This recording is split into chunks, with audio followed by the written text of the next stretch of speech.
Doraemon के इस episode में हम देखेंगे कि नोबिता अपनी शादी देखने के लिए फ्यूचर में चला जाता है और फ्यूचर में जाने के बाद उसे पता लगता है कि शिजुका अपने डैड से कहती है कि मैं नोबिता से शादी नहीं करूंगी। तो क्या सच में शिजुका नोबिता से शादी नहीं करेगी? ये तो आपको पूरी एपिसोड देखकर ही पता चलेगा। एपिसोड के शुरुआत में हम नोबिता को देखते हैं जो मार्केट से सामान लेकर घर वापस जा रहा होता है। तो नोबिता ग्राउंड में डेगिसुगी और शिजुका को बहुत करीब देखता है। उन्हें देखकर नोबिता बोलता है कि शिजुका आखिर तुम ये क्या कर रही हो, और ये कहकर वो वहाँ से चला जाता है। तो तभी शिजुका नोबिता के पीछे आकर उसे बताती है कि हम दोनों तो बस स्कूल के ड्रामे की प्रैक्टिस कर रहे थे। तो तभी नोबिता को याद आता है कि उसे तो एक मेंढक का रोल मिला है। तो नोबिता शिजुका से माफी मांगता है और अब वो दोनों चलते चलते एक जगह पर रुक जाते हैं। तो वहीं पर शिजुका के डैड आ जाते हैं तो वो शिजुका को अपने पास बुला लेते हैं। तो फिर शिजुका और शिजुका के डैड वहाँ से जाने लगते हैं। तो तभी शिजुका की नजर एक ड्रेस पर पड़ती है और वो ड्रेस तो बहुत ही खूबसूरत होती है। तो शिजुका के डैड उसे कहते हैं कि जब तुम्हारी शादी होगी तो हम तुम्हें इससे भी प्यारा ड्रेस लेके देंगे, और ये कहकर वो दोनों वहाँ से चले जाते हैं। तो तभी वहाँ पर नोबिता आता है और उस ड्रेस को देखकर अपनी इमेजिनेशन दुनिया में खो जाता है, जहाँ पर वो शिजुका से शादी करने ही वाला होता है। लेकिन अचानक से वहाँ पर डेगिसुगी आ जाता है और ये देखकर तो नोबिता बहुत ही ज्यादा घबरा जाता है और भागते हुए डोरेमोन के पास जाता है और उसे जाकर कहता है कि मुझे अपनी शादी वाले दिन में जाना है, मुझे देखना है कि मेरी शादी किससे होगी। जिसके बाद डोरेमोन और नोबिता फ्यूचर में एक मैरिज होटल के सामने आ जाते हैं जहाँ पर नोबिता की शादी होनी थी। तो अब वो दोनों उस होटल के अंदर आ जाते हैं जहाँ पर एक बोर्ड लगा था और वहाँ पर उन सबके नाम लिखे थे जिनकी आज शादी होनी थी। तो डोरेमोन उस बोर्ड के पास जाकर नोबिता और शिजुका का नाम ढूंढने लग जाता है, लेकिन वहाँ पर उसे नोबिता और शिजुका का नाम नहीं मिलता। ये जानकर तो नोबिता बहुत ज्यादा रोने लग जाता है। तो तभी वहाँ पर टैक्सी में बड़ा नोबिता आता है और नोबिता भागते हुए मैनेजर के पास आता है और आकर पूछता है कि नोबिता नोबी और शिजुका मिनामोटो की शादी किस फ्लोर पर होनी है। तो मैनेजर उसे कहते हैं रुको मैं बताती हूँ। तो वो अपनी बुक देखकर उसे बताती है कि नोबिता नोबी और शिजुका मिनामोटो की शादी आज नहीं बल्कि कल होनी है। ये जानने के बाद बड़ा वाला नोबिता वहाँ से चुपचाप निकल जाता है। ये जानने के बाद छोटा वाला नोबिता डोरेमोन को डांटने लग जाता है क्योंकि डोरेमोन ने टाइम मशीन का टाइम सही सेट नहीं किया था, जिस वजह से ये लोग शादी से एक दिन पहले आ जाते हैं। नोबिता डोरेमोन से कहता है कि तुमने तो मुझे डरा ही दिया था। तो तभी छोटा वाला नोबिता शिजुका के डैड को देखता है तो वो उनके पास चला जाता है जहाँ पर वो शिजुका के डैड के हाथ में उनकी फैमिली फोटो देखता है। तो डोरेमोन भागते हुए नोबिता के पास आता है और आकर उसे कहता है कि आखिर तुम ये क्या कर रहे हो, लेकिन वो डोरेमोन की बात नहीं सुनता और शिजुका के डैड के साथ मिलकर उनकी फैमिली फोटो देखने लग जाता है। तो वहीं पर हम शिजुका को देखते हैं जो अपनी मैरिज ड्रेस पहनकर अपनी मॉम के पास आते हैं। तो उसकी मॉम उसे देखकर बहुत ही ज्यादा इमोशनल हो जाती है और उसे कहती है कि तुम तो बहुत प्यारी लग रही हो। तो शिजुका अपनी मॉम से पूछती है कि डैड कहाँ पर गए हैं। तो उसकी मॉम उसे बताती है कि तुम्हारे डैड साथ वाले कमरे में बैठे हैं। तो शिजुका अपने डैड के पास जाने लगती है तभी डोरेमोन उसे आते हुए देख लेता है। तो डोरेमोन जल्दी से नोबिता को लेकर वहाँ से भाग जाता है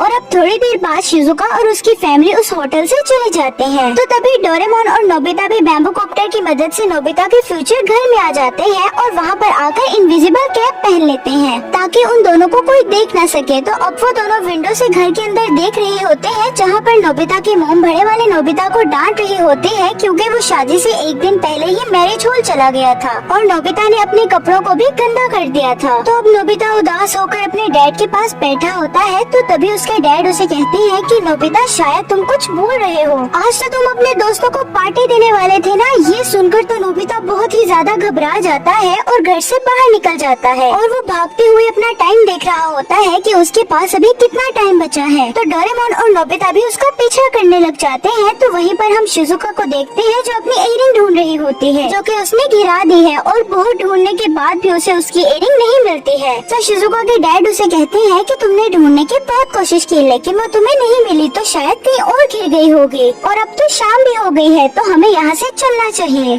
तो तभी वहाँ पर नोबिता आ जाता है और वो उन्हें देख लेता है और आकर शिजुका से पूछता है कि तुम यहाँ पर क्या कर रही हो। तो शिजुका बताती है कि मेरी इयरिंग यहाँ पर खो गई है और शिजुका के डैड उसे बताते हैं कि इसने ढूंढने की बहुत कोशिश की लेकिन ये इसे नहीं मिली। तो तभी नोबिता अपना टाइम देखता है और शिजुका से कहता है कि मुझे माफ करना, मुझे कहीं जाना होगा, मुझे बहुत जल्दी है, और वो फिर ये कहकर वहाँ से भागने लग जाता है। तो तभी वहाँ से शिजुका और उसके डैड भी चले जाते हैं। अब अगले सीन में हम नोबिता, डेगीसुगी, जियान और सुनियो को देखते हैं, जहाँ पर नोबिता उन सबको पार्टी दे रहा होता है। वो सब लोग साथ मिलकर मजे कर रहे होते हैं। तो तभी जियान उन्हें कहता है कि मैं तुम सबके लिए एक गाना गाना चाहता हूँ, और खासकर नोबिता के लिए। वहाँ पर छोटा वाला नोबिता और डोरेमोन भी ये सब देख रहे होते हैं, और जैसे ही उन दोनों को पता लगता है कि जियान गाना गाने वाला है, तो वो दोनों वहाँ से भाग जाते हैं। तो डोरेमोन नोबिता से कहता है कि अब हमें घर जाना चाहिए, लेकिन नोबिता डोरेमोन से कहता है कि एक बार हम शिजुका को देख लेते हैं। और अब वो दोनों शिजुका के घर चले जाते हैं, और वहाँ पर वो किचन में जाकर देखते हैं, जहाँ पर शिजुका अपनी मॉम की हेल्प कर रही होती है। और फिर वो अपनी मॉम को गुड नाइट कहकर अपने डैड के पास जाने लगती है। शिजुका बहुत ही ज्यादा उदास लग रही होती है और अपने डैड को गुड नाइट कहकर वहाँ से जाने लगती है। तो नोबिता डोरेमोन से कहता है कि शिजुका तो बहुत उदास लग रही थी, शायद वो अपने डैड से कुछ कहना चाहती थी। ये बात सुनकर डोरेमोन अपनी पॉकेट से गैजेट निकालता है, और ये वो गैजेट है जिससे कि लोग अपने मन की बात बोल सकते हैं। और इस गैजेट का यूज डोरेमोन शिजुका पर करता है। तो शिजुका भागते हुए अपने डैड के पास आती है और आकर कहती है कि मैं नोबिता से शादी नहीं करूंगी।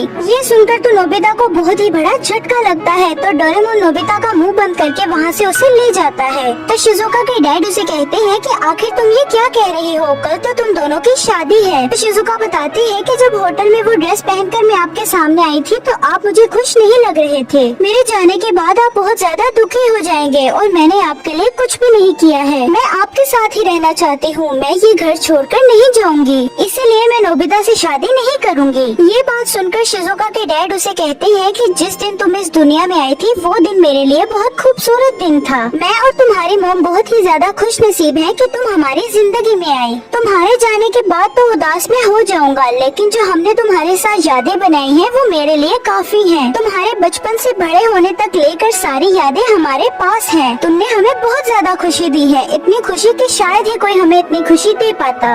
और तुमने नोबिता को चुनकर बहुत ही अच्छा किया, क्योंकि नोबिता एक बहुत अच्छा इंसान है। भले ही वो लापरवाह है और कोई भी काम ठीक से नहीं करता है, लेकिन वो हर काम करने की कोशिश करता है, और उसके अंदर सबसे बड़ी खासियत है, वो है दूसरों की मदद करना। नोबिता जिन्हें जानता भी नहीं है, वो उनकी भी मदद करता है।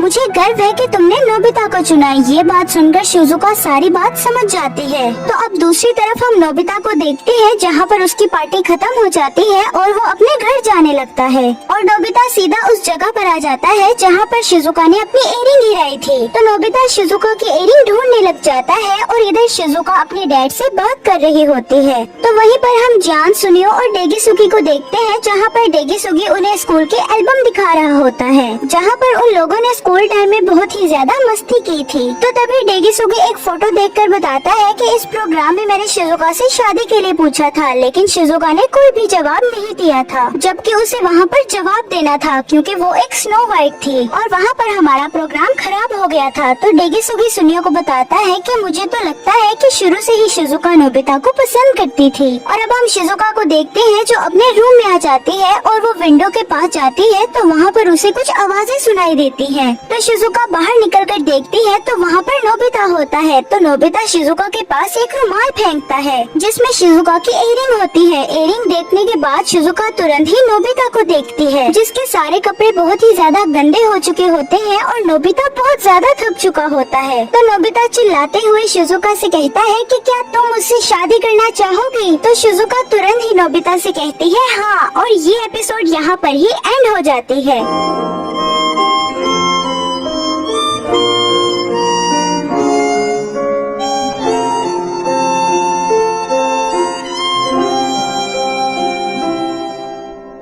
डोरेमोन का एक बर्थडे स्पेशल एपिसोड। इस एपिसोड का नाम है a whale and the mystery of pipe island. साथ ही में इस एपिसोड में डोरेमोन की बर्थडे भी होगी। अगर आप डोरेमोन को पसंद करते हो तो वीडियो को लाइक और चैनल को सब्सक्राइब कर दो, क्योंकि ये एपिसोड बहुत ही कमाल का है। तो आइए आप और मैं मिलके डोरेमोन के इस स्पेशल एपिसोड को देखते हैं।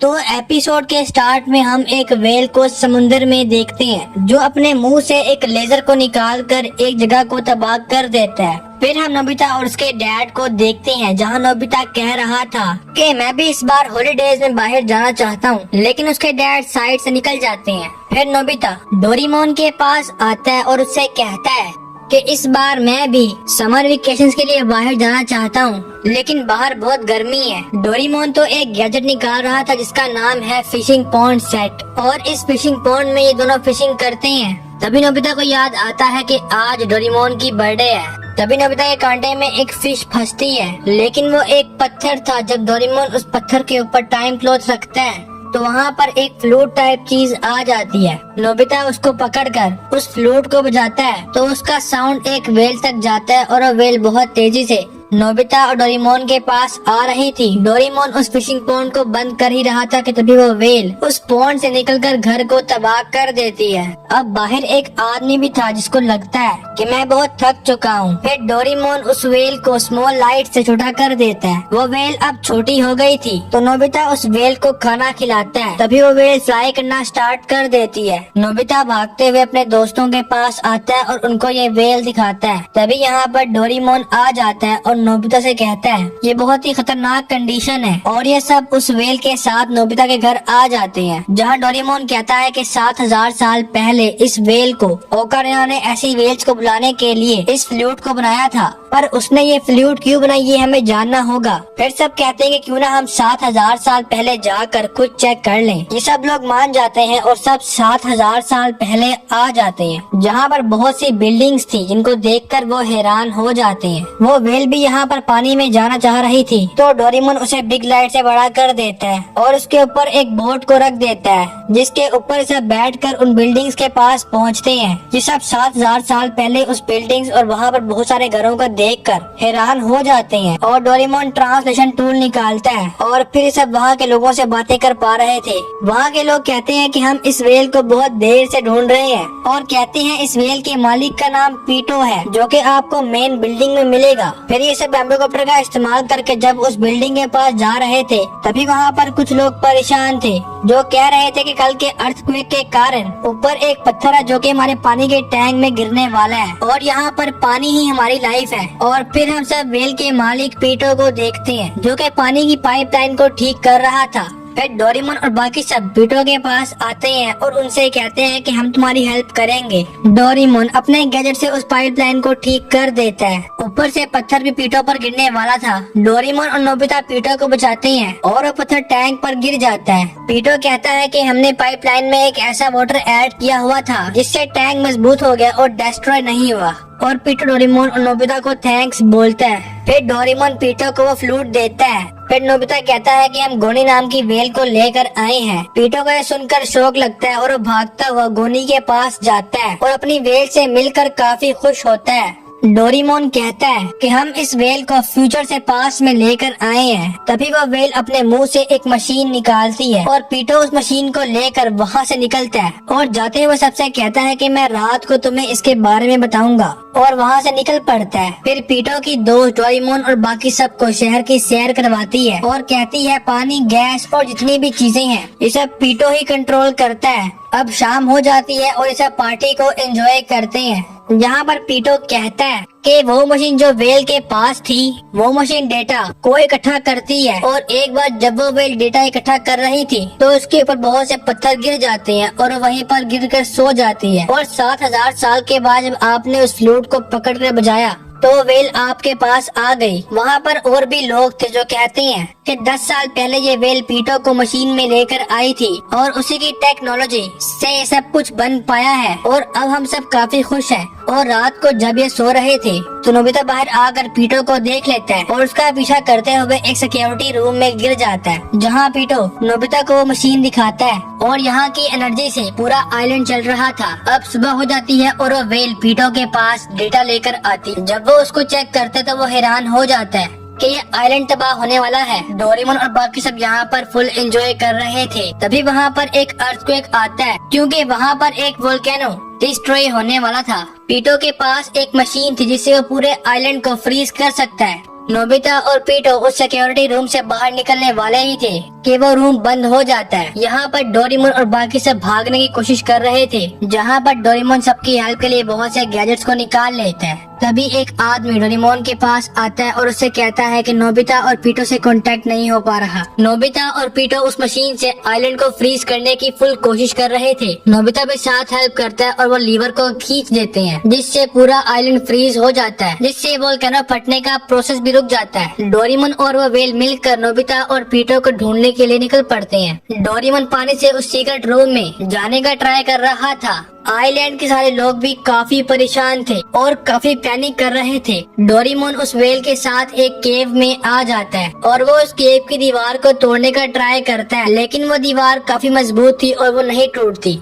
तभी नोबिता यहाँ पर उस फ्लूट को बजाता है, जिससे उस व्हेल को सिग्नल मिल जाता है और डोरेमोन यहाँ पर स्ट्रॉन्ग मेडिसिन निकालता है और व्हेल को खिलाता है, जिससे व्हेल लोहे की तरह मजबूत हो जाती है, जिससे वो व्हेल बहुत स्ट्रॉन्ग हो जाती है और सीधा ही दीवार को तोड़कर नोबिता और पीटो को बचा लेती है। और डोरेमोन, नोबिता, पीटो और व्हेल सारे बाहर आ जाते हैं। अब सब लोग काफी खुश थे, लेकिन तभी वो आइलैंड जो कि फ्रीज था वो तबाह हो जाता है, मतलब कि डिस्ट्रॉय हो जाता है। और ये सब देख के उस आइलैंड के सभी लोग रोना स्टार्ट कर देते हैं और काफी दुखी हो जाते हैं। जब डोरेमोन देखता है कि सब लोग रो रहे हैं और बहुत इमोशनल हैं, तो वो वहाँ पर एक मिसाइल को लॉन्च करता है जो कि आसपास जाकर एक आइलैंड को तलाश करेगा। तो उनको पास में ही एक और आइलैंड मिल जाता है और उस आइलैंड की शेप बिल्कुल व्हेल की तरह ही थी। और फिर पीटो और बाकी गांव के सारे लोग उस आइलैंड में जाकर बस जाते हैं। और फिर डोरेमोन, नोबिता वगैरह सब लोग पीटो को गुड बाय करते हैं और अपने टाइम में आ जाते हैं, जहाँ पर आने के बाद ये सब डोरेमोन का बर्थडे सेलिब्रेट करते हैं। डोरेमोन इससे बहुत खुश था और डोरा केक्स को देखकर रोना स्टार्ट कर देता है। फिर वहाँ पर सुनियो आता है जो कि कहता है कि मेरे अंकल एक डोरा आइलैंड पर गए थे और ये उस आइलैंड का नेशनल फ्लैग है, जो कि बिल्कुल उसी व्हेल की तरह ही था, जिसको देखकर ये सब हैरान हो जाते हैं और कहते हैं ये तो वही पीटो का आइलैंड है। और उस आइलैंड में डोरेमोन, नोबिता, जियान, सुनियो वगैरह सबकी स्टैचू भी बने हुए थे, जिसको देखने के बाद सब हैरान हो जाते हैं और बहुत शौक होते हैं, क्योंकि ये स्टैचूज पीटो ने बनाए थे। फिर ये सब बर्थडे को एंजॉय करते हैं और यहीं पर ये एपिसोड एंड होता है। और जो लोग यहाँ तक आए हैं और जो लोग यहाँ तक देख रहे हैं, वो डोरेमोन के लिए ब्लू हार्ट स्पैम कर दो। और अगर शिनचैन देखते हो तो वीडियो को लाइक और चैनल को सब्सक्राइब करके कमेंट्स में रेड हार्ट स्पैम कर दो। तो फिर भाई बाय बाय। रुको, कभी कभार इस तरह की एक्सप्लेन वीडियोस भी देख लिया करो। तो इस डोरेमोन के स्पेशल एपिसोड का नाम है फाइंड लॉस्ट शिजुका, यानी कि डोरेमोन के इस एपिसोड में शिजुका 16,000 साल पहले कहीं पर जाकर खो जाती है और डोरेमोन, नोबिता, जियान और सुनियो शिजुका को बचाने के लिए पास्ट में आ जाते हैं। तो हम इस पूरे एपिसोड को देखने वाले हैं, यानी कि मैं इस पूरे एपिसोड को हिंदी में एक्सप्लेन करूंगा। पर स्टार्ट करने से पहले मेरी एक रिक्वेस्ट है कि प्लीज वीडियो को लाइक कर दिया करें और अगर आप डोरेमोन को देखना पसंद करते हैं तो चैनल को सब्सक्राइब और वीडियो को फुल वॉच कर लिया करें, ठीक है। तो एपिसोड के स्टार्ट में हम एंशिएंट का जमाना देखते हैं, जो सब लोग हाथियों पर हमला कर रहे थे। फिर हम लोग नोबिता के टीचर और बाकी सारे दोस्तों को म्यूजियम के पास देखते हैं। ये सब लोग म्यूजियम में घूमने के लिए आए थे। उस म्यूजियम में एक बहुत खूबसूरत नेकलेस पड़ा हुआ था, जो कि शिजुका को पसंद आ जाता है। नोबिता भी उस नेकलेस को देखता है और शिजुका से कहता है कि मैं तुमसे वादा करता हूँ, मैं तुम्हें उसके पास लेकर जाऊंगा जिसने ये नेकलेस बनाया है। पर जब वो घर आकर अपनी मॉम से इस बारे में पूछता है तो उसकी मॉम साफ इनकार कर देती है और कहती है अपना होमवर्क करो। और फिर नोबिता डोरेमोन के पास रोते हुए आता है और डोरेमोन से कहता है कि मुझे शिजुका के वादे को पूरा करना है। डोरेमोन कहता है ठीक है और नोबिता को एक फॉरगेटिंग फ्लावर देता है, जिससे नोबिता अपनी मॉम की याददाश्त को कुछ देर के लिए। और फिर नोबिता डोरेमोन को पास्ट में जाने के लिए कहता है, लेकिन डोरेमोन कहता है बिल्कुल नहीं, क्योंकि पास्ट में से बहुत से जानवर हैं जो कि हमें जिंदा ही चबा देंगे, जिससे हम सब में से कोई भी बच नहीं पाएगा। लेकिन नोबिता डोरेमोन को फॉरगेटिंग फ्लावर की स्मेल सुंघा देता है और डोरेमोन भी कुछ देर के लिए अपनी याददाश्त को खो देता है। और फिर नोबिता डोरेमोन की सेकंड पॉकेट को लेता है और उस पॉकेट से मोटारो डम्पलिंग्स को निकाल लेता है और उन डम्पलिंग को अपने बैग में रख देता है। फिर वहाँ पर शिजुका भी आ जाती है। फिर नोबिता शिजुका के साथ टाइम मशीन में बैठ जाता है और टाइम मशीन को 12,000 साल पहले जाने के लिए सेट करता है और उसकी काउंटडाउन को भी स्टार्ट कर देता है। लेकिन तब नोबिता को याद आता है कि मेरे शूज तो ऊपर रह गए हैं। तो नोबिता फिर शूज लेने के लिए बाहर आता है और शूज लेके जब वो ऊपर आता है तो वो देखता है कि काउंटडाउन खत्म हो गया है और टाइम मशीन स्टार्ट हो जाती है और शिजुका को एक झटका लगता है और वो नीचे गिर जाती है और साथ ही गलती से फॉरगेटिंग फ्लावर भी सूंघ लेती है। अब उसी वक्त वहाँ पर डोरेमोन, जियान और सुनियो भी आ जाते हैं क्योंकि डोरेमोन को भी सब कुछ याद आ गया था। फिर डोरेमोन, नोबिता, जियान और सुनियो सब लोग डिसाइड करते हैं कि हम सब मिलकर शिजुका को बचाएंगे। डोरेमोन टाइम बेल्ट निकालता है और टाइम बेल्ट का यूज करके ये सब लोग 12,000 साल पहले आ जाते हैं। अब 12,000 साल पहले बहुत सर्दी थी। डोरेमोन सबको क्लॉथ्स देता है। ये कपड़े पहनने के बाद वो गर्मी को महसूस कर पा रहे थे। अब इसके बाद डायरेक्शन स्टिक का इस्तेमाल करके शिजुका को ढूंढना स्टार्ट कर देते हैं और काफी उड़ने के बाद उनके बैम्बो कॉप्टर की बैटरी खत्म हो जाती है और डोरेमोन, नोबिता, जियान, सुनियो सब लोग नीचे गिर जाते हैं। वहाँ पे रात में उन सब पे एक टाइगर हमला कर देता है, जिससे बचने के लिए डोरेमोन डम्पलिंग्स निकालता है, पर नोबिता कहता है कि मैंने पहले ही स्पेयर पॉकेट से डम्पलिंग्स निकाल लिए थे। ये सुनकर वो सब लोग डर जाते हैं क्योंकि उनके पास कोई और गैजेट नहीं था। तभी पीछे से कुछ मास्क पहने लोग आ जाते हैं, जिनमें से उनकी एक लीडर उस लाइन को कुछ खिलाकर शांत कर देती है। ये सब देखकर जियान, सुनियो और डोरेमोन, नोबिता को लगता है कि ये सब लोग अच्छे हैं और हमारी हेल्प करने के लिए आए हैं, लेकिन वो मास्क पहने लोग डोरेमोन, नोबिता वगैरह पर हमला कर देते हैं।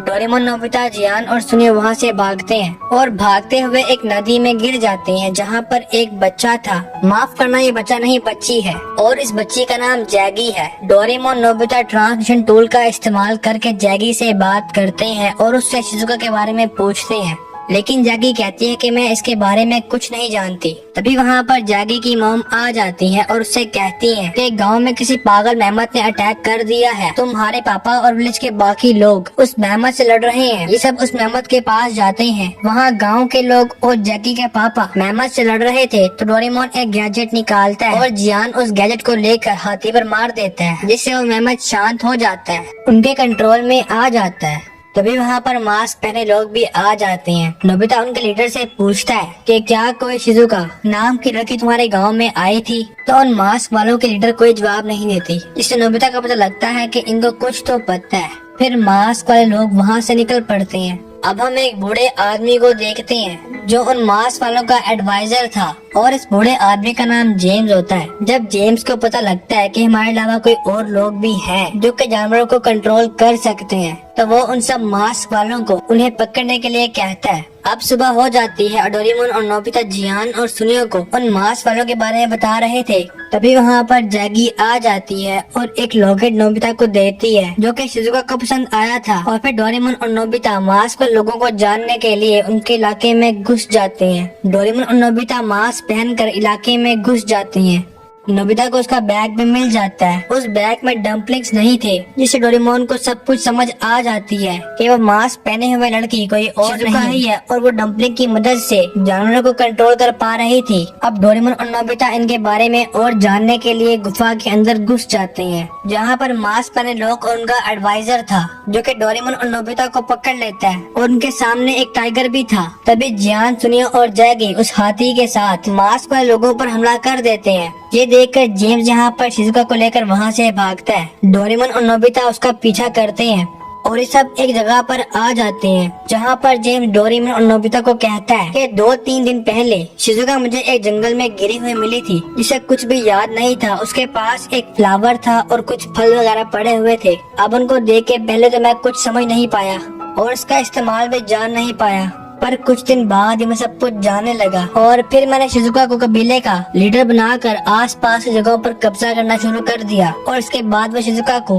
नोबिता पर हमला करने का कहता है, तो शिजुका को कुछ भी याद ना होने की वजह से वो नोबिता पर हमला कर देती है। नोबिता उसे सब कुछ याद दिलाता है, साथ ही वो उसे नेकलेस भी दिखाता है। इसे देखकर शिजुका को अपना प्रॉमिस याद आ जाता है और अब शिजुका को सब कुछ याद आ जाता है। अब ये देखकर जेम्स नोबिता पर एक गैजेट से हमला कर देता है, लेकिन बीच में शिजुका आ जाती है और उसको एक गैजेट लग जाता है और बहुत सारी स्पार्क पैदा होती है। नोबिता को कुछ भी नहीं होता और साथ ही में शिजुका को भी कुछ भी नहीं होता, क्योंकि उस गैजेट से सिर्फ एनिमल्स को ही कंट्रोल कर सकते हैं। फिर डोरेमोन जेम्स को फॉरगेटिंग फ्लावर से सब कुछ भुला देता है। अब जेम्स सब कुछ भूल जाते हैं तो डोरेमोन उसे अच्छा इंसान बना देता है। फिर वो सब कबीले वालों को बाय बोल के अपने घर आ जाती हैं। घर आने के बाद नोबिता को बहुत डांट पड़ती है और ये एपिसोड एंड होता है। एपिसोड के स्टार्ट के अंदर हम देखते हैं मून का सरफेस, जिसके अंदर हमें दिखाया जाता है कि मून के अंदर कहीं तो कोई एक रोबोट है जो उसके ऊपर घूम रहा है और कुछ तो सर्च कर रहा है। हमें मालूम पड़ता है ये वही रोवर रोबोट्स हैं जो कि जमीन से भेजे जाते हैं चांद के ऊपर सर्चिंग करने के लिए।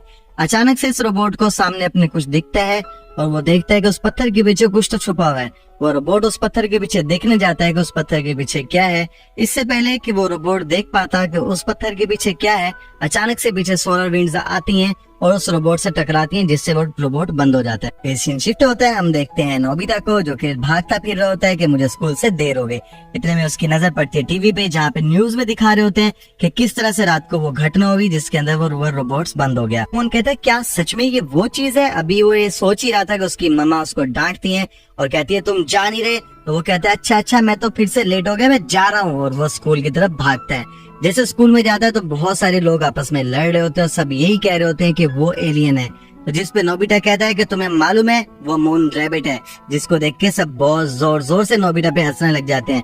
और नोबिता अपनी बात को एक्सप्लेन करने के चक्कर में स्केल अपने टीचर के मुंह पे मार देता है गलती से, जिससे टीचर उसको क्लास से बाहर निकाल देते हैं। और फिर नोबिता जोर से चिल्लाता है डोरेमोन। एक इंट्रो आता है, इंट्रो के बाद दिखाया जाता है कि नोबिता डोरेमोन को सेम स्टोरी बता रहा होता है मून रैबिट की, जिसके ऊपर डोरेमोन भी जोर जोर से हंसता है और गिर जाता है। कहता है तुम मेरी बात बिल्कुल भी नहीं मानते, क्या मैं झूठ बोल रहा हूँ? तो जिस पे डोरेमोन कहता है कि मेरे पास एक ऐसा बैज है जिसको तुम लगा लो तो कोई भी तुम्हारी थ्योरी को मानना स्टार्ट करेगा। ये कैसा बैज है? तुम जो मर्जी बोलो लोग मानेंगे, क्योंकि आज से कई सौ साल पहले लोग बोलते थे कि जमीन जो है वो चपटी है, गोल नहीं है। इस बैच को लगाने से तुम्हें वो जमीन बिल्कुल चपटी दिखेगी। जब नोबिता को प्रैक्टिकल करके दिखाता है तो नोबिता खुश हो जाता है। फिर उसके बाद वो एक बुक निकालता है, जिसमें से उस बुक के जरिए नोबिता को और अच्छे से एक्सप्लेन करता है। तो फिर कहते हैं क्यों ना हम मून के सरफेस पे जाएं ये बैच लगाकर, और हम ये अज्यूम करके जाएंगे कि वहाँ पे ऑक्सीजन है और वहाँ पे जिंदगी रहने लायक है। तो वहाँ पे ये जिंदगी को रहने लायक बनाने के लिए जब अंधेरा होता है तो उसके अंदर किसी तरह का पाउडर का छिड़काव करते हैं ताकि हर तरफ रोशनी हो जाए। फिर उसके बाद ये कि नल लगाते हैं, जिससे बहुत सारा पानी वहाँ पे जनरेट करने के बाद वहाँ पे बहुत सारे पौधे उगाने के लिए बीज फेंकते हैं, ताकि वहाँ पर ये रैबिट्स का अपना एक किंगडम बना सके। और फिर उस किंगडम को छुपाने के लिए वहाँ पे ये एक रॉकेट प्लान करते हैं। इट आसमान में जाके पड़ता है, जिससे एक शील्ड बनकर उसके बाद तैयार हो जाती है। कुछ क्लेस के जरिए यहाँ पे रैबिट्स को बनाया जाता है, उनको शेप दिया जाता है और इनका नाम रखा जाता है नोबिट। बहुत ही प्यारा लग रहा होता है। वहाँ पे काफी सारी घास आने लग जाती है। फाइनली ये लोग घर आते हैं और बहुत ज्यादा खुश होते हैं कि मम्मा उनको किसी काम से बाहर भेजती है, और नोबिता वहाँ पे सुनहरी घास लेने जाता है। तो वहीं भी वो देखता है मून की रोशनी के नीचे ही कोई लड़का होता है जो कि बैठा होता है। नोबिता उसको देख के बहुत ज्यादा हैरान हो जाता है और वो लड़का वहाँ से गायब हो जाता है। अगले दिन जब नोबिता अपने स्कूल में जाता है तो सेम उसी लड़के को अपने स्कूल के अंदर देखता है, और ये लड़का कुछ नॉर्मल तो नहीं लगता, कुछ मैजिकल टाइप का लगता है। इसलिए वो रेस में भी जब हिस्सा लेता है तो सबसे पहले पहुंच जाता है। तो वहाँ पे दूसरे लोग भी उससे दोस्ती करना चाहते हैं। फिर में वो देखता है कि नोबिता का मजाक जियान और सुनियो उड़ा रहे हैं, सिर्फ इसलिए कि उसको लगता है कि मून पे कोई स्पीशीज हो सकती हैं। अगले सीन में वो लड़का हवा में उड़ता हुआ दिखाया जाता है, जबकि नोबिता मून पे गया हुआ होता है। लड़का उस मैजिकल डोर को ओपन करके उसके पार जाने की कोशिश करता है, जहाँ पे बहुत सारी घास उगी हुई होती है और बहुत कुछ वहाँ पे बन चुका होता है, जो कि डोरेमोन और नोबिता ने बनाया होता है। और नोबिट्स नाम के रैबिट्स भी वहाँ पे बहुत सारे होते हैं। तो नोबिता और डोरेमोन इन रैबिट्स को तरक्की करने का राज बताते हैं, इनको आग जलाना, घर बनाना और बहुत कुछ सिखाना स्टार्ट कर देते हैं, ताकि ये लोग फ्यूचर में जाके बहुत ज्यादा तरक्की करें। कि वैसे सारे नोबिट्स डोरेमोन को अपना राजा मानते हैं। फिर सीन शिफ्ट होता है, हम देखते हैं कोई तो एक वॉरियर है जो कि वहाँ पे अपने राजा के सामने जाके घुटने टेक देता है, और वो राजा उस वॉरियर को कहता है कि तुमने एस्पेल नाम की एक स्पीशीज को अब तक क्यों नहीं पकड़ा? तो वो कहता है हमें अभी तक मिले ही नहीं, लेकिन वो उससे वादा करता है कि हम जल्दी इसको ढूंढ लेंगे। वो अपने सोल्जर्स के साथ दोबारा चल जाता है उनको ढूंढने के लिए। तो यहीं पे नोबिता डोरेमोन और दूसरे साथियों को उस बैच के बारे में बता रहा होता है, और उन साथियों को लेके रैबिट किंगडम में जाते हैं, जहाँ पे वो देख के हैरान हो जाते हैं कि इन रैबिट्स ने तो बहुत ज्यादा तरक्की कर ली होती है। और वो रैबिट्स बहुत बड़े प्रोटोकॉल के साथ आते हैं इनको रिसीव करने के लिए, और वो अगेन बिल्कुल डोरेमोन को किसी राजा की तरह देखते हैं। जब ये लोग उन रैबिट्स के साथ अंदर जाते हैं तो जाके देख के बहुत हैरान होते हैं। सब लोग उनका बहुत बड़े दिल से स्वागत कर रहे होते हैं, और राइस केक्स भी वहाँ पे बहुत सारे होते हैं। जब ये कहते हैं कि ये राइस केक्स हैं तो इनके लिए बहुत सारे राइस केक लाके इनकी खातिर की जाती है और इनको बहुत ज्यादा प्यार दिया जाता है। वहीं पर एक ऐसा रैबिट भी होता है जिसमें चश्मा पहना होता है और बिल्कुल नोबिता की तरह लगता है। ये लोग उसको बोलते हैं क्या तुम हमें यहाँ पे एक घुमाओगे तो वो इनको जाके पूरा रैबिट किंगडम दिखाता है कि ये रैबिट किंगडम किस तरह से बना है और कितना तरक्की कर चुका है। इवन एक पॉइंट पे मुझे तो लगता है कि ये इंसानों से भी ज्यादा तरक्की कर गए हैं। सुनियो और जियान की फाइट होती है इस बात पे कि ये रैबिट किंगडम सच में नहीं है, और इसके बाद ये लोग और रैबिट किंगडम को एक्सप्लोर कर रहे होते हैं तो अचानक से रैबिट वहाँ से भागना स्टार्ट हो जाते हैं। तो वहाँ पे एक बहुत बड़ा रैबिट, एक मॉन्स्टर रैबिट आता है, और ये वही रैबिट होता है जो नोबिता ने स्टार्ट में गलती से बना दिया था, और बाद में उस रैबिट की तबाही की हुई चीजों से खुद को बचाने लगते हैं, और वो रैबिट उस छोटे रैबिट को अपने मुंह में लेके वहाँ से भाग रहा होता है, जिसका पीछा नोबिता कर रहा होता है। और नोबिता जब उसके पीछे पीछे जा रहा होता है तो अचानक से उसका वो बैच जिसकी वजह से वो वहाँ पे ऑक्सीजन ले पा रहा था वो उससे छूट जाता है और वो उस खाई में जाके गिरता है। बाकी लोग उसको ढूंढ रहे होते हैं लेकिन वो मिल नहीं रहा होता। फिर डोरेमोन एक फ्लावर निकालता है जिससे सुंघाने पे वो मॉन्स्टर ये सब भूल जाता है कि वो मॉन्स्टर है, और जो उसको बोला जाता है वो वही करता। तो बिल्कुल यही चीज उसके साथ की जाती है। अभी तो उस खाई में गिरा हुआ होता है, उसको लगता है उसकी सांस नहीं आ रही, लेकिन जब वो सामने देखता है तो बिल्कुल वही उसका फ्रेंड लूका वहाँ पे मौजूद होता है, जो कि वहाँ पे वो सांस ले पा रहा होता है और जोर जोर से चिल्ला रहा होता है। तो डोरेमोन और बाकी साथी भी वहाँ पे आके देख के हैरान होते हैं कि ये बिना बैच की जिंदा कैसे है। तो इनको मालूम पड़ता है कि वो लूका जो उनकी क्लास में स्कूल में पढ़ने आया करता था एक्चुअल में एक रैबिट स्पेशीज से है जिसको एस्पेल कहते हैं, और वो भी रैबिट स्पेशीज एस्पेल इनको अपने साथ लेके जाता है, अपने बाकी फ्रेंड्स और फैमिली से इनको मिलवाता है और इनको बताता है कि कैसे वो कितने सालों से यहाँ पे मून पे रह रहे हैं, जबकि वो दुनिया में रहना चाहते थे लेकिन धरती को छोड़ के वो मून पे रह रहे हैं ताकि इंसान इनको देख न सके। तो जो उस रोवर ने देखे थे वहाँ पे रैबिट के कान, वो बिल्कुल यही रैबिट थी, यानी कि लूना। सारी बातें करने अपना इंट्रोडक्शन देने के बाद इनको मालूम पड़ता है कि लूना ही वो शहजादी है जिसके बारे में इनको स्टोरी सुनाई जाया करती थी, और ये सुन के ये लोग बहुत ज्यादा हैरान हो जाते हैं कि लूना ही वो शहजादी है जिसके बारे में बचपन से सुन रहे थे। अचानक से ऊपर से जोर जोर से आवाजें आती है, ये ऊपर जाके देखते हैं तो ये और कोई होती है, एल होती है जो कि लूका की सिस्टर होती है, और ये जब भी इसको गाना गाने का मन होता है ऊंची आवाज में ऊपर जाती है। जियान तो खुश हो जाता है, एल और जियान एक जैसे होते हैं, सब बैठे यहाँ पे डिनर कर रहे होते हैं। वहाँ पे एक बोल के अंदर नोबिता को कुछ तो मिलता है, पूछता है क्या तुम्हारे मम्मी पापा की शक्लें हैं? वो कहता है हाँ ये हमारे मम्मी पापा की तस्वीरें हैं। यदि वहाँ से एक रेस के लिए बाहर निकलते हैं और 3 गैजेट्स जो कि डोरेमोन निकालता है उस पे ये लोग रेस करने जाते हैं। तो नोबिता लूका को फ्रेंडशिप के बारे में बताता है कि फ्रेंडशिप कैसे होती है। इसके बाद एक्सप्लेन करते करते ही अचानक से लूका और नोबिता का वो स्पेस यान खराब हो जाता है और अचानक से वो लोग गिर जाते हैं। जब चेक करते हैं तो उसके अंदर बैटरी का इशू होता है और ये दोनों मिलकर उसको फिक्स कर लेते हैं। तो इनको पता चलता है कि दोस्ती का मतलब क्या है। वहीं पे अदर हैंड हम देखते हैं कि वहाँ पे जनरल जोड वहाँ पे मौजूद होता है। जनरल जोड को पता चल जाता है कि एल्स कहाँ पर है। उसकी वजह ये होती है कि जियान और सुनियो की लड़ाई की वजह से उनकी कार्ट एक पहाड़ से टकराने वाली होती है और ये उसको बचा लेती है अपनी शक्ति से, और उसकी शक्ति की वजह से जनरल जोड को पता चल जाता है कहाँ पर है। कहानी बताई जाती है कि एल स्पीशीज किस तरह से अपने प्लेनेट से वहाँ से भागे और किस तरह से इन्होंने अपनी जान बचाई और किस तरह से एल को भविष्यवाणी हुई कि किस तरह से ये लोग दोबारा इस धरती पे लौट के आएंगे और ये लोग वहाँ से क्यों भागे और मून पे क्यों पहुंचे। अभी यही सारी स्टोरी लूका यहाँ पे नोबिता को बता रहा होता है कि अचानक से वो सिग्नल को ट्रेस करते करते जनरल जोड वहाँ पे अपने स्पेसशिप के साथ आ जाता है इनको पकड़ने के लिए, और वो कहते हैं फाइनली ये प्लेनेट तो हमारे प्लेनेट की जैसा है। और उसके बाद वो तमाम लोगों को बोलता है अटैक करने के लिए, और इतने में एल स्पेशीज के और भी बहुत सारे लोग वहाँ पर आ जाते हैं जो कि लूका नहीं चाहता था। तो यहीं पे जनरल जोड के बहुत सारे सोल्जर्स उन पे अटैक कर देते हैं और उनको मारने लगते हैं, लेकिन एल स्पेशीज इतनी पावरफुल थी कि वो अपने अटैक से इनके छक्के छुड़ा देते हैं। और लूना तो कमाल कर रही होती है। जब ये लोग देख रहे होते हैं कि अपनी पावर का यूज कर रहे हैं तो वो जनरल जोड अपनी स्पेशल मशीन के जरिए इनकी उस पावर को कुछ तो करके ब्लॉक कर देता है, जिससे ये लोग सांस तक नहीं ले पा रहे होते, जिससे जनरल जोड के सारे सिपाही जाके उन एल स्पेशीज वालों को पकड़ना शुरू कर देते हैं। वहीं पे कुछ बचे हुए एल्स को लेके डोरेमोन और उसके साथी लेके भाग रहे होते हैं और जनरल जोड के सिपाही उनका पीछा करते हैं उनको पकड़ने के लिए, और 1 बाय 1 करके एक एक करके सबको पकड़ना शुरू कर देते हैं। और यहीं पे लूना भी पकड़ी जाती है और बाकी साथी भी इनके पकड़े ही जा रहे होते हैं। और डोरेमोन को कहता है कि इनकी जान बचाने के लिए रुको, लेकिन डोरेमोन कहता है कि मेरा स्टीयरिंग जैम है, और स्टीयरिंग और किसी ने जैम नहीं किया होता बल्कि खुद पुका ने किया होता। और फिर ये भागते हैं उस डोर की तरफ ताकि ये घर वापसी लौट सकें, लेकिन लूका इन सबको वहाँ पे भेज के उस डोर को बंद कर देता है ताकि ये लोग बच जाएं। जनरल जोड के सिपाही उस पे फायरिंग करते हैं और वो डोर टूट जाता है, और यहीं पर वो सब लोग लूका को पकड़ने के लिए उसके पास आ जाते हैं। लूका वहीं पे पलट के देखता है तो रैबिट किंगडम उसको नजर आता है। देर डोरेमोन और ये सारे हैरान हो रहे होते हैं कि दरवाजा कैसे टूट गया और हम उन पे कैसे जाएंगे उनको बचाने के लिए। और वहीं पे इनको मालूम होता है कि एक स्पेसशिप दुनिया के अंदर मौजूद है जिसके जरिए ये मून पे जा सकते हैं। और डोरेमोन कहते हैं कि मैं स्पेसशिप को तैयार करता हूँ, तुम लोग अपनी तैयारी करके आओ, आज हम चांद पे जाएंगे और हम जंग लड़ेंगे और अपने साथियों को वापसी लेकर आएंगे। सारे लोग हिम्मत करते हैं और रात को अपने घर से निकलने के लिए तैयार हो जाते हैं। वो नोबिता हो, शिजुका, डोरेमोन या फिर जियान और सुनियो, ये सब लोग अपने घर से निकलते हैं ताकि मून पे जाके अपने साथियों को बचाएंगे। ये सब लोग एक जगह एकत्रित होते हैं और जमा होने के बाद एक बलून के अंदर उस स्पेस मशीन के साथ बिल्कुल आसमान में जाना स्टार्ट कर देते हैं, जहाँ पे डोरेमोन इन सबको स्पेस के अंदर दिखाता है कि किस तरह के यहाँ पे गैजेट्स हैं। और वहीं पे इनको मालूम पड़ता है कि 2 लीवर्स को एक साथ पुश करने पर ये बहुत जल्दी मून पे पहुंच जाएंगे। और जब ये लोग मून पे पहुंचते हैं तो इनको पता चलता है कि लूना बिल्कुल ठीक है और लूका ने लूना को बचा के यहाँ रैबिट किंगडम के अंदर भेज दिया था। शिजुका को वहाँ लूना के पास छोड़ के कुछ गैजेट्स दे के चले जाते हैं उस प्लेनेट पे जहाँ पे ये सारे एल्स कैद होते हैं। तो उस सीन में हम देखते हैं कि वो जनरल जोर्ड यहाँ पर लूका को लेके एक बड़े एम्परर के सामने यानी कि किंग के सामने खड़ा होता है। उसको बोलता है कि इसको पकड़ के लेके आ चुका हूँ। वो किंग कहते हैं कि इसको हम अपने वेपन में एनर्जी के तौर पे यूज करेंगे और अब हम उस प्लेनेट पे कब्जा करेंगे जो कि अर्थ है।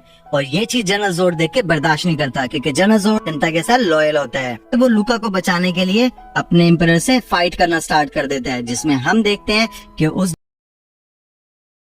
एक छोटे तोते का बच्चा पेड़ के घोंसले में सो रहा था। तभी उसे संगीत की आवाज सुनाई दी। वाला लड़का उन दोनों तोतों को किडनैप करके कुछ शिकारियों को बेच देता है। अब ये शिकारियों से कैसे बचेंगे ये हम नेक्स्ट पार्ट में जानेंगे।